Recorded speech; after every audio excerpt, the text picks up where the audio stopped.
আসসালামু আলাইকুম। আপনারা সবাই ভালো আছেন? আলহামদুলিল্লাহ আমি ভালো আছি। আসলে আমরা হয়তো অনেকে চাকরি করি, অনেকে ভালো চাকরি করি, কেউ খারাপ চাকরি করি। সব মিলে আসলে আল্লাহর কাছে আমাদের আলহামদুলিল্লাহ বলতে হবে। আলহামদুলিল্লাহ আমি ভালো আছি, ভালো চাকরি করি। তো আসলে আমরা যে অনেক দূর দূরান্ত থেকে শহরে বাড়িতে চাকরিতে আসি, সবাই আমরা এলোমেলোভাবে টাকা নষ্ট করি। আসলে ভাই হিসাব করে চলা উচিত, প্রত্যেকটা মানুষ হিসাব করে চলা উচিত। আমি আজে বাজে টাকা নষ্ট না করে, আমার এলাকায় অনেক গরিব মানুষ আছে ভাই, এই ঈদে কুরবানি ঈদে গরুর মাংস খাইছে, আর পরের কুরবানি ঈদে গরুর মাংস খাবে। আমরা যদি সবাই মিলে, কিছু কিছু লোক মিলে 5 জন যদি মিলে 200 টাকা করে দিয়ে 1000 টাকা তার হাতে দিয়ে বলি, ভাই তুমি 1 কেজি গরুর মাংস কিনে খাও, সে কিন্তু অনেক খুশি হয়ে যাবে ভাই। আল্লাহ অনেক খুশি হবে ভাই।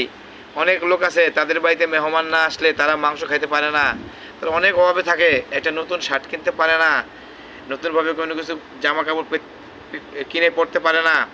আমরা সবাই যদি একটু ইচ্ছা করে চার দোকানে বসে আড্ডা না মারে, 100 টাকা খরচা না করে আমরা যদি তাদের পাশে গিয়ে দাঁড়াই ভাই, আমার আল্লাহ অনেক খুশি হবে।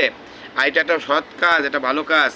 আমরা এলোমেলোভাবে বন্ধুদের পিছনে বান্ধবীদের পিছনে টাকা নষ্ট করি, মোবাইলে এমবি ভরে মোবাইলে কথা বলে কত টাকা নষ্ট করি ভাই। প্লিজ আমরা ওইখানে একটু হিসাব করে চলে, যারা আমার বাড়ির পাশে, যারা আমার বাড়ির কাছে, যারা আমাদের আত্মীয় স্বজনের ভিতরে অনেক গরিব মানুষ আছে ভাই, আমরা তাদের 500 টাকা দেই, তাদের 1000 টাকা দেই ভাই। যাদের সামর্থ্য আছে আমরা সবাই তাদের পাশে গিয়ে দাঁড়াই ভাই।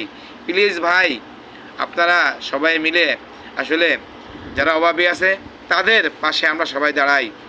আচ্ছা ঠিক আছে ভাই, আমার কথাগুলো যদি ভালো লাগে আপনারা মানেন, যদি ভালো না লাগে আমার কথা আপনারা মানেন না। ওকে ভাই, আমি আমার এই সংক্ষিপ্ত বক্তব্য আমি আপনাদের মাঝে পেশ করলাম। রাখা না রাখা ভাই এটা আপনাদের বিষয়। আসলে ভাই যদি ভালো হয় আপনারা রাখেন, আর ভালো যদি না হয় আপনারা রাখেন না। ওকে ভাই, আলহামদুলিল্লাহ আমি আমার সংক্ষিপ্ত বক্তব্য শেষ করলাম।